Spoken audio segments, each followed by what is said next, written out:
Breitling here, and we're looking at an Omega Chrono diver Seamaster. I've reviewed the Bond Chrono diver with the Valjoux based movement before. This one is the Omega Caliber 3301, which is based on the PJ 1285 movement. This has the tri-compact style with the subdials at 3, 6, and 9, as opposed to being 6, 9, and 12. The black model of this Chrono diver is the only one that's available with this layout. The blue Bond model is only available with the other movement in it. So some people prefer the Bond and some people prefer the PJ movement here.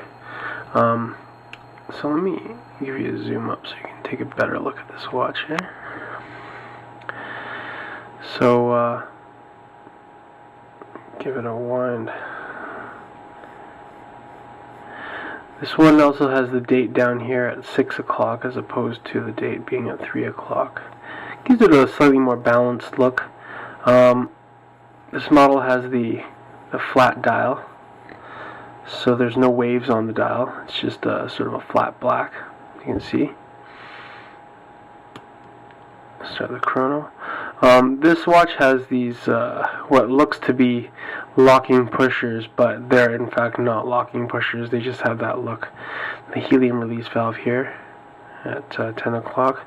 It's a manual release valve, so you do have to unscrew it to release the helium.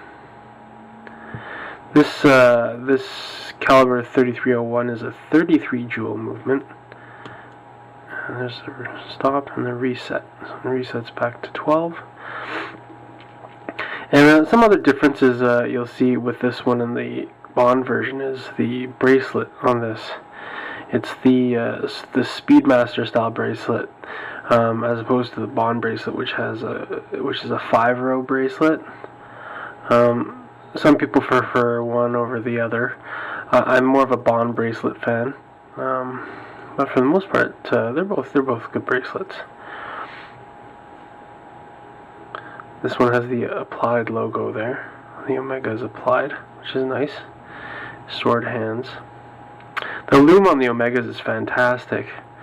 Give it a quick charge here and maybe see if I can get it to show. Yeah, so as you can see, quite nice.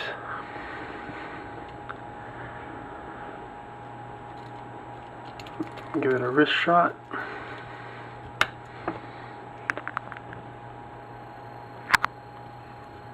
There it is on my 6 3/4 inch wrist. It's a 41.5 millimeter. I think it's a nice size. Works for me.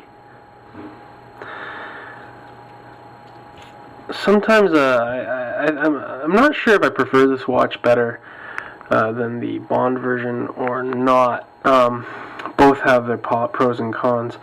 I think I like the tri-compact layout better of this watch.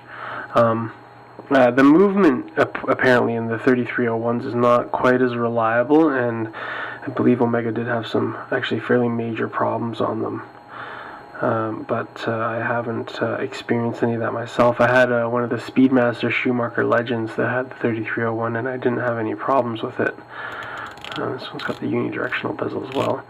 And another thing about Omega's bezels, I've always never really liked them because they're really hard to grip. They just have these divots on it. A little bit harder to turn than most dive bezels.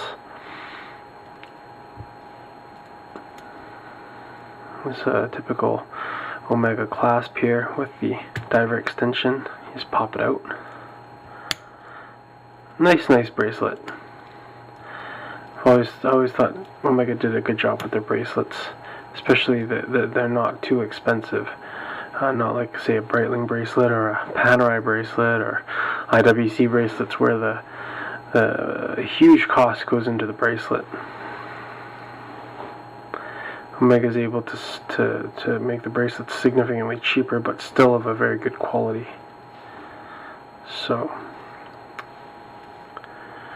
hope you enjoy the review. Omega Seamaster Chrono Diver.